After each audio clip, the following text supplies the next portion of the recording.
Hi everyone, and welcome back to our channel. Get ready for another amazing adventure from the Bible. Today, we're diving into the thrilling life of a young man named Joseph. His story is filled with big dreams, shocking twists, and how God can turn even the worst situations into something wonderful. Our story begins a long time ago with a family of 12 brothers. The youngest, Joseph, was his father Jacob's favorite. Can you imagine? Jacob loved Joseph so much that he gave him a dazzling coat of many vibrant colors. It was truly a special gift. But this made Joseph's older brothers burn with jealousy.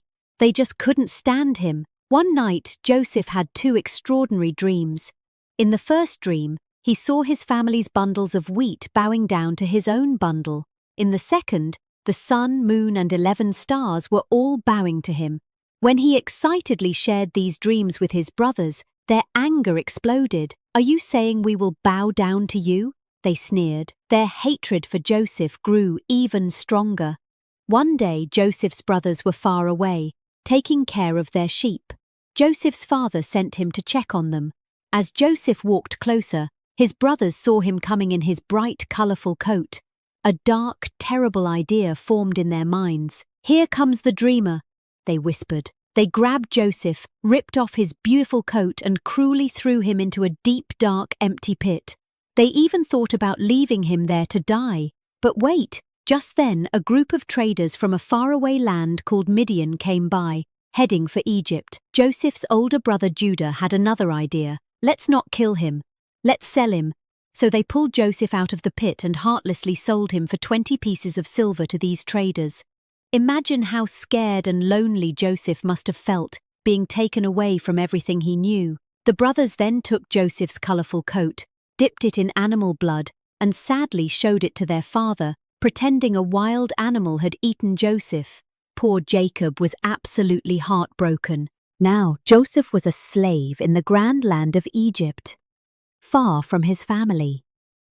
He ended up working in the house of a powerful Egyptian officer named Potiphar.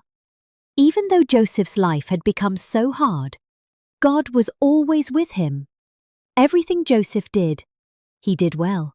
Potiphar quickly saw this and put Joseph in charge of his entire household, all his servants and possessions.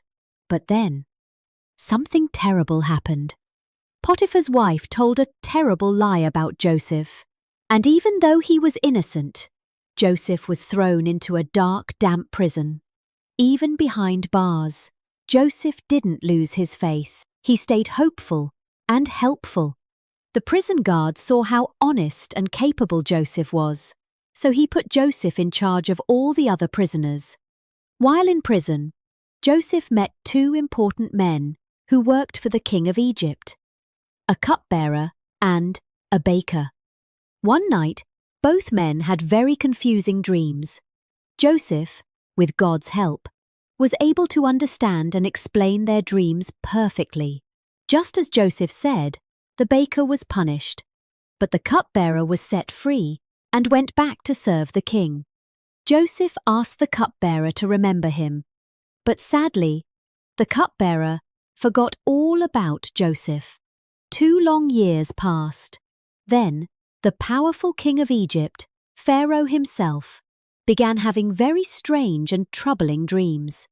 First, he dreamed of 7 fat, healthy cows coming out of the Nile River, followed by 7 bony, sickly cows that ate up the fat ones. Then, he dreamed of 7 plump ears of grain, followed by 7 withered, thin ears that swallowed the good ones. Pharaoh called all his wise men, but no one could explain these mysterious dreams. Suddenly, the cupbearer remembered Joseph in prison. "O king, there is a Hebrew man in prison who can interpret dreams," he exclaimed. Quickly, Pharaoh sent for Joseph. Joseph was brought from his prison cell to stand before the mighty king.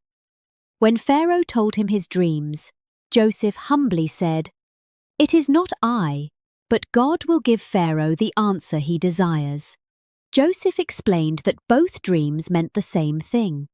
Egypt would have 7 years of incredible abundance, lots and lots of food, followed by 7 years of terrible famine, no food at all. Joseph then wisely advised Pharaoh, "You should find a very wise and discerning man to gather and store up all the extra food during the good years. That way, when the famine comes, your people will not starve." Pharaoh was absolutely astonished. He saw that the Spirit of God was clearly with Joseph. "Can we find anyone else like this man, in whom is the Spirit of God?" Pharaoh declared. And right there, on the spot, Pharaoh made Joseph the most powerful man in all of Egypt, second only to himself. Joseph, the former slave and prisoner, was now a prince, a ruler. He was given fine robes, a gold chain, and even a royal chariot. Joseph immediately got to work. During the 7 years of abundant harvests, he traveled all over Egypt, collecting and storing massive amounts of grain, so much that it was like the sand of the sea, beyond measure. Then, just as Joseph had predicted, the dreadful 7 years of famine began.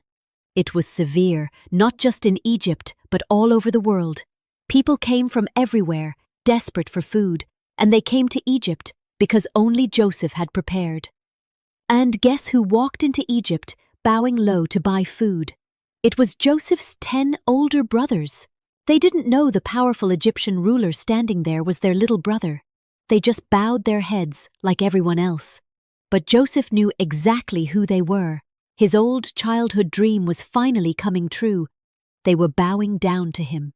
Joseph wanted to see if his brothers had changed, so he didn't tell them who he was right away.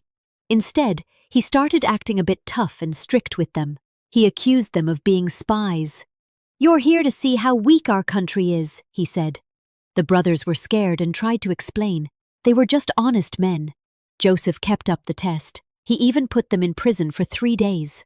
Then he let them go, but told them, "You must bring your youngest brother, Benjamin, to me to prove you are honest." He also secretly put their money back in their sacks of grain. When they found the money, they were terrified. Later, they came back with Benjamin, just as Joseph had demanded. Joseph was so happy to see Benjamin, his full brother. He gave them food, but then he played one last trick. He secretly put his own special silver cup in Benjamin's sack of grain. When they left, Joseph sent his guards to catch them and accused them of stealing his cup. When the cup was found in Benjamin's sack, the brothers were heartbroken. They knew Benjamin would have to become a slave. That's when Judah, one of the brothers who had wanted to sell Joseph, stepped forward. He bravely offered to become a slave himself instead of Benjamin. He showed so much love and a changed heart. Seeing their sadness and Judah's willingness to sacrifice, Joseph couldn't hold back anymore. His heart was full. He sent everyone else out of the room, and then he wept loudly, so loudly that people outside could hear him. And then he finally revealed himself. "I am Joseph. Is my father still alive?" His brothers were absolutely terrified. They couldn't believe it. They just stood there, speechless, expecting him to punish them for all the bad things they had done. But Joseph said the most amazing thing, full of forgiveness. "Don't be sad or angry at yourselves for selling me here, because God sent me ahead of you to save many lives. You meant it for evil, but God intended it for good."